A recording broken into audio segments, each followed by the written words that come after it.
El grosor de una membrana plasmática está en el orden de los 7 a 8 nanómetros, por lo que es lo mismo de 70 a 80 años. Y esto es incompatible con cualquier microscopio óptico. Nosotros no podemos resolver con nuestros ojos, no podemos resolver una diferencia del orden de 2 décimas de milímetro. Es decir, si dos puntos están separados por menos de 2 décimas de milímetro, ya no lo podemos discriminar y lo vemos como un solo punto. El microscopio óptico moderno, su poder de resolución es del orden de 1 a 0,2 micras. Y acá tenemos que estas medidas, que no son compatibles con el ojo humano, sí con el microscopio, no alcanzan para poder ver la membrana plasmática. Entonces, cualquier suposición acerca de la naturaleza química de la membrana plasmática, antes de que aparezca el microscopio electrónico, tenía que ser solamente eso, suponían, asumían, todo hacía suponer que era de esa naturaleza, porque no estaban seguros, hasta que apareció el microscopio electrónico. Y se dieron cuenta de que la membrana plasmática estaba construida por una capa. Es decir, que había 2 capas dentro de la membrana plasmática.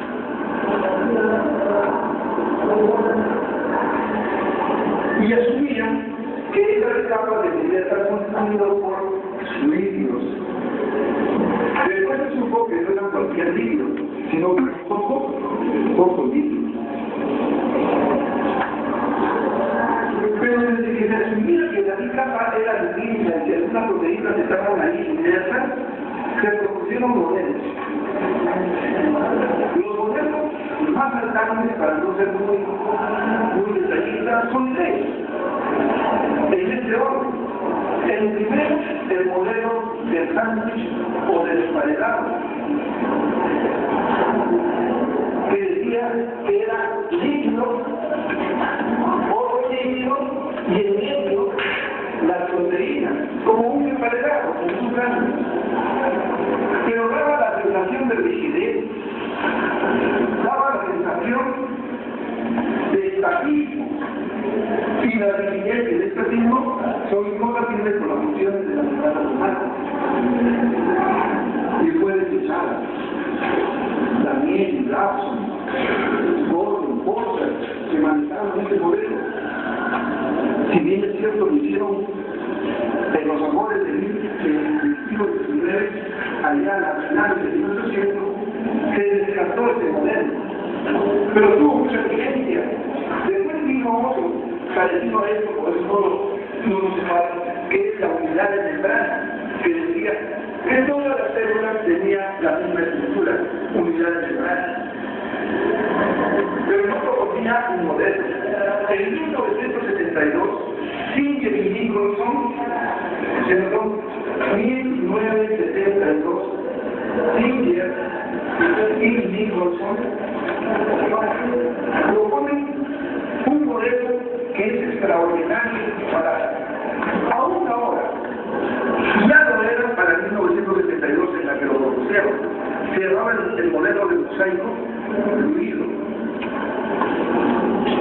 Y ellos explicaban literalmente cómo estaba constituido la membrana plasmática de acuerdo con su modelo, con su estructura. Y por supuesto, después de hacer análisis de todo tipo al microscopio electrónico, había técnicas de separación y aislamiento de membranas. Y no solamente eso, sino que fabricaban membranas artificiales, semejantes a las membranas naturales. Y ellos decían, con todos los conocimientos científicos, la membrana plasmática está constituida por una capa de fosfolípidos. Fosfolípidos. Si ustedes recuerdan la clase de líquidos, nosotros habíamos explicado que un fosfolípido no viene a ser más que un fosfoglicérido. Es decir, un triglicérido que en lugar de un tercer ácido graso le demos un ácido fosfórico. Este fosfácido podría añadirse porque tiene más OH. ¿Sí? El ácido fosfórico todavía le queda OH. ¿Sí? Podría mezclarse con otras sustancias. Pero ¿qué tenía un fosfácido? Tenía una cabeza polar representado por la molécula de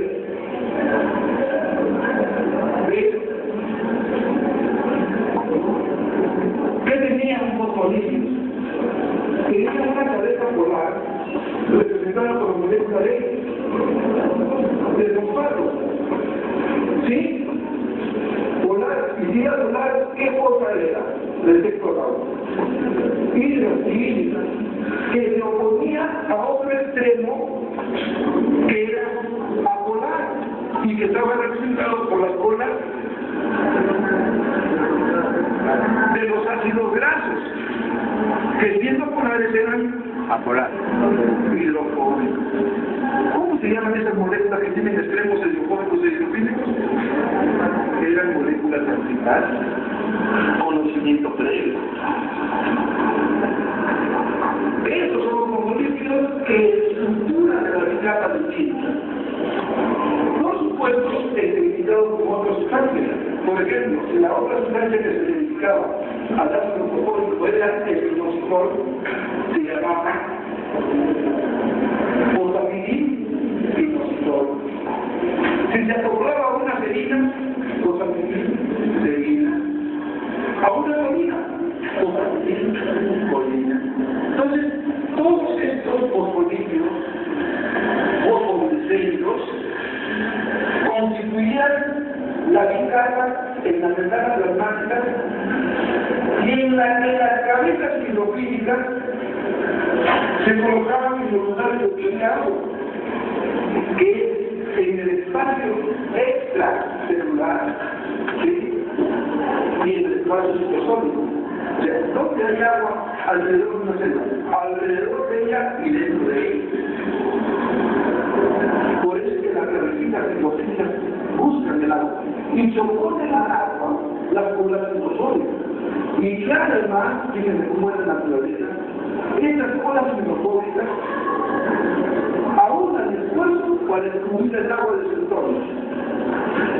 Es decir, se buscan, se encuentran e interactúan, constituyendo una fuerza no covalente que se llama atracción de hidrofóbica. Semejantes a otras fuerzas no covalentes como la lanza y los puentes de hidrógeno. Estas atracciones hidrofóbicas que se dan de las colas de los fosfolípidos son tan numerosas que las hacen fuertes y le dan estabilidad a la membrana plasmática. Estabilidad. La estabilidad es un término que implica que una estructura no se descarboniza fácilmente, ¿no es cierto? Si tú vas a tener una membrana plasmática con las características tan buenas, pues esta no puede desorganizarse fácilmente, sino que tiene que mantener un estatus, una estabilidad. ¿Quién le da esta estabilidad? Los enlaces hidrofóbicos de los fosfolípidos interactuando entre sí. ¿Se acuerdan que les puse el ejemplo? Romper un palito de fósforo es fácil, porque su estructura es débil. Pero rompan 50 palitos de fósforo juntos. ¿Lo podrán hacer? No. Porque la fuerza no está en el tipo de enlace, sino en el número de moléculas en la nave. Y eso le da estabilidad. Y a eso le añadimos, como dice Nicholson, que hay moléculas de colesterol presentes entre las colas, aprovechando su hidrofobicidad. El colesterol contribuye mucho a darle estabilidad a la membrana plasmática. Pero ¿qué permite esta etapa lipídica? Dado que no son enlaces covalentes la que los unen, permite cierta permisibilidad, o sea, permite que algunas estructuras, como proteínas, por ejemplo, puedan enlazarse en ellas, en estas capas, o puedan estar precisamente en un dominio extracitosólico o en un dominio mesosólico. Entonces hablamos de proteínas integrales, aquellas que anclan a través de la membrana, por eso las proteínas integrales se le llaman proteínas transmembranas, integrales intrínseca o transmembranales. Estas proteínas que anclan en la escala lipídica y proteínas que tienen dominio extracitosólico, periféricos. Proteínas intrínsecas. Pero estas proteínas de ninguna manera están estáticas. Algunas tienen movimientos muy simples, como las proteínas integrales, como si se movieran en el seno de los líquidos. ¿Se imaginan un paquete de mantequilla de 350 calorías? ¿Ya? Esa debería ser la capa lipídica. Si ustedes cogen un palito de coco y tratan de introducirlo, ¿encuentran resistencia? ¡No! ¿Por qué? Porque la estructura de la capa lipídica, en este caso del paquete de mantequilla, a pesar de ser, o ustedes ven el paquete de mantequilla de café, no, está líquido, está bien construido, pero a la vez permite con cierta facilidad que ustedes necesitan un palito. ¿Sí? O pueden colocar una moneda sobre su superficie. ¿Se hunde? No se hunde. Eso habla de estabilidad, a pesar de la naturaleza permisible. ¿En qué radica la permisibilidad de la capa lipídica? Que ese palito tú lo agarras de la cabeza y lo puedes llevar a los carros ciegos. Lo puedes o no, o tú agarras el palito y lo quieres empujar más allá y no se mueve. Se mueve. Esos movimientos que tienen estas proteínas solamente es posible por la naturaleza lipídica de la bicapa. Entonces, ¿qué idea proyecta este modelo? Dinamismo, estabilidad con dinamismo, estabilidad con fluidez. Por eso dice, en la que se mueven con mayor o menor permeabilidad o permisibilidad algunas proteínas. Algunas se mueven tanto que cansados de sangre antes de que los van a mirar bastante.